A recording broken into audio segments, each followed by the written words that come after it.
African proverb says the child who is not embraced by the village will burn it down to feel the warmth. What time in your life have you been closest to starting the fire?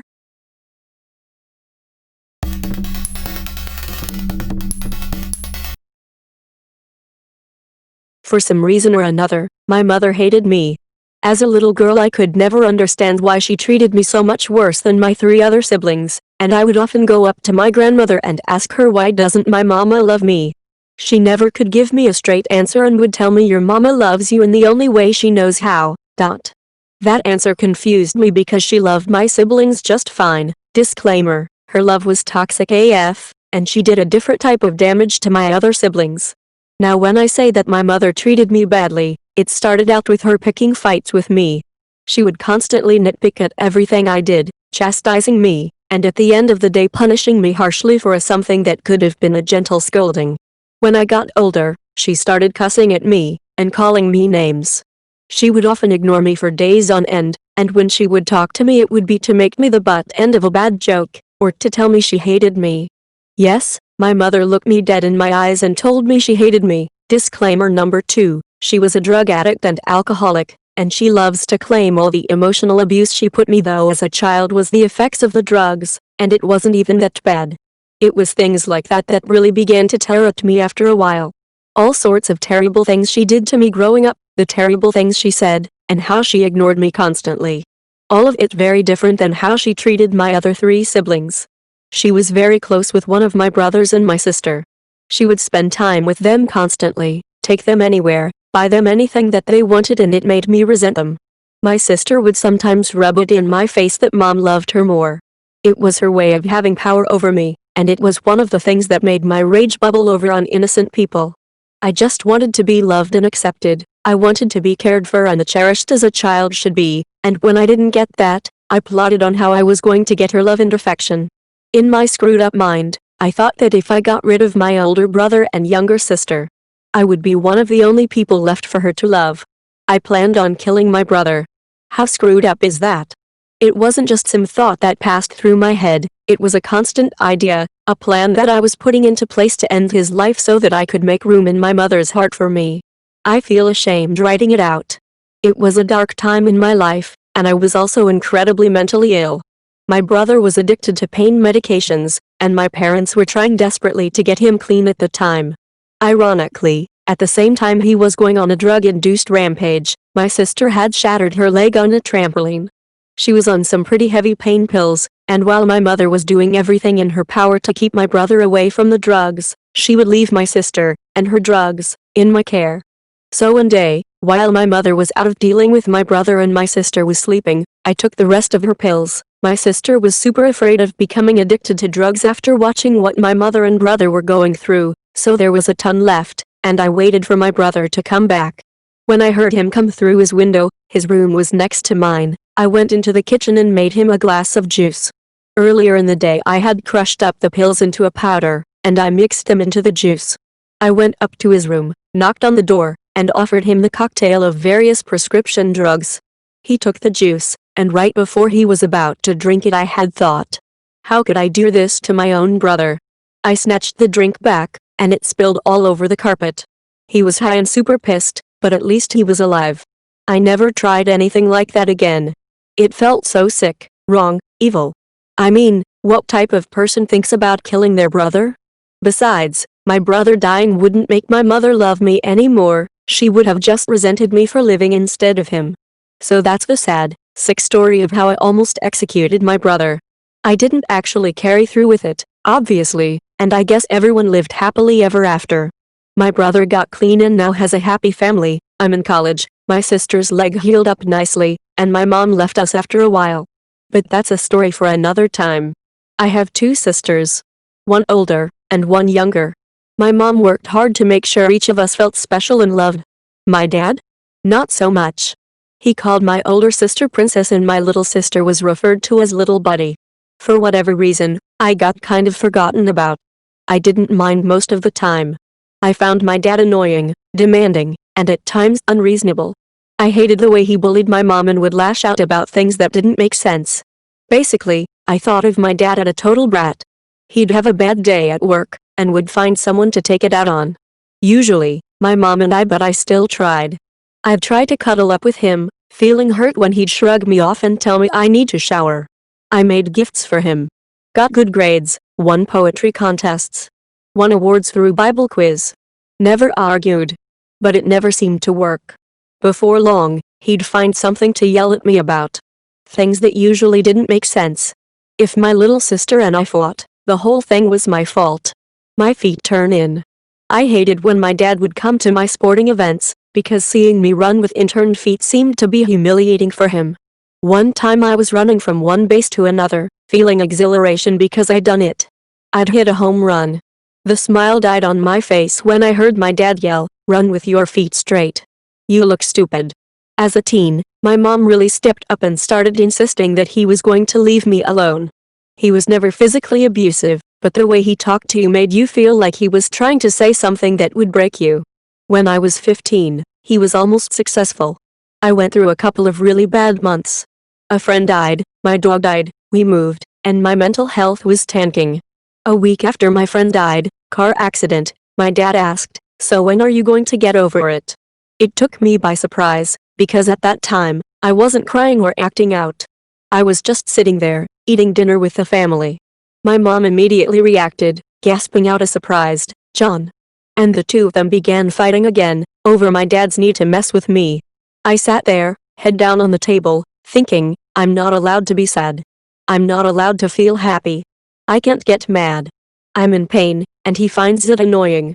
Just leave me alone, Dad. Leave me alone.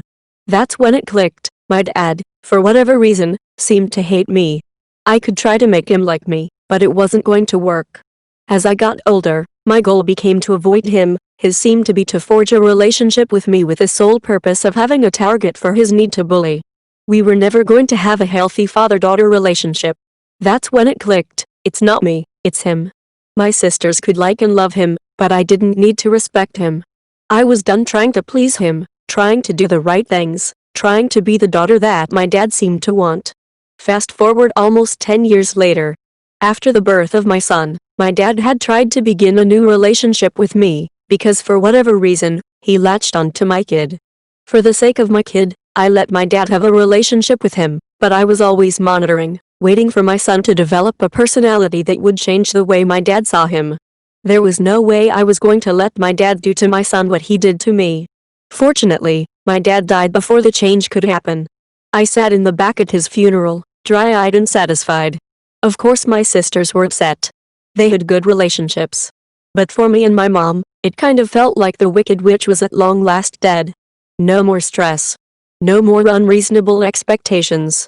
The eggshells we'd been walking on were swept away, and we could be content. I have an uncle in West Virginia that I started to see as my father figure. At first, I jokingly would call him Dad, testing the waters, waiting for him to remind me that he actually has kids, and doesn't need an adopted daughter. I go see him once a year. But I always felt like maybe he sees my need to see him as a dad to be annoying. A couple of weeks ago, I asked him if he was coming up for Christmas. He said he couldn't. But then he said, "I love you, my daughter. Sorry this was so long." I guess I needed to get that out.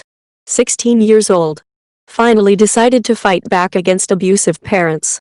Only had to do it once to stop the physical abuse. The brain fucks kept happening. I didn't grow up with the best family. There was a long period of time where there was constant fighting, and things often went too far. I didn't feel safe in many different ways. It all culminated to a point when I was 17, disowned, and about to get kicked out. But my vindictive, defensive actions in the past made my mother know that kicking me out wasn't a good idea. I know the only reason I could have a roof over my head was because my mom isn't a citizen, and she knew I would have reported her for the crime of child abuse, which did happen, which would have put her residency in jeopardy. So, I guess I had to threaten to burn the village in order to feel the warmth of safety. When I was a teenager living in rural Alabama, I did not get along with my stepmother. She went out of her way to be as mean as she could to me. Once when she left the house, she took the mouse for the family computer with her so I couldn't use it while she was gone. Well, I did her one better by taking a cord from the back, then locking myself in my bedroom until she got home. She uses my little baby stepsister against me and tells her to tell me she has a present for me. As soon as I unlocked the door, Stepmother yanks it out of my hand and starts screaming at me about why the computer won't work. Well, let me tell you, on both sides of me I had a steel pole lying against the wall and a simple glass of water. I briefly entertained the notion of smashing her in the face with the pole, and instead just chucked the harmless water in her face. I'm quite sure I avoided jail that night.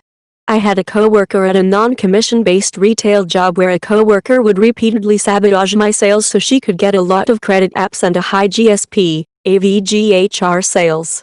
She would overhear my pitch for cards, required, and then lie to the customer so they would apply. I would have to try and rectify what she said while she hovered over me. She did many other questionable things, and I reported her multiple times, as did my coworkers and customers. Now, one time I got lucky and an 18-year-old kid came in to buy the most expensive desktop we have on display to $0.5K. She saw me do the sale, but I needed a manager to approve a tiny discount, but my radio was dead. Coworker was watching me the entire time, so I asked if she'd call for the Monsignor. She stone cold ignores me. I go for the MGR. She prints out paperwork on the computer and tries to sell it to him.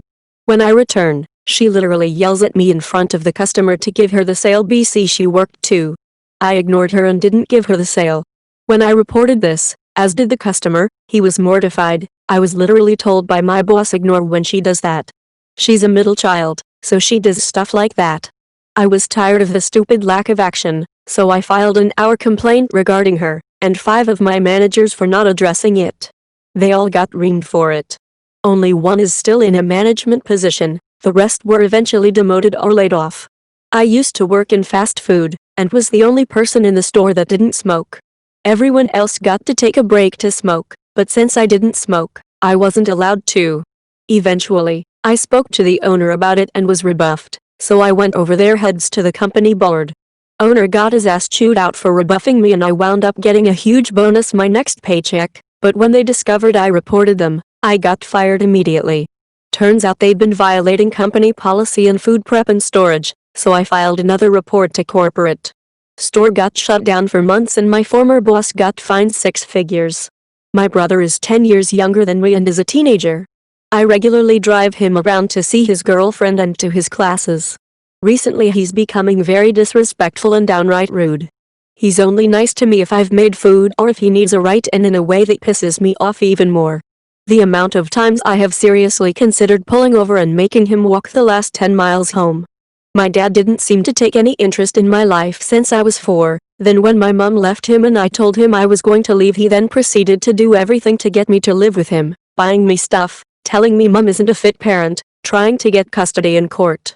I decided to live with him because I was too scared to start a new school midway through the year. He then dates this woman who was pretty much the catalyst in destroying their marriage and gets mad at me when I don't treat her like a mother. Mom is now trying to get custody and I would burn his house to the ground if it meant she would win.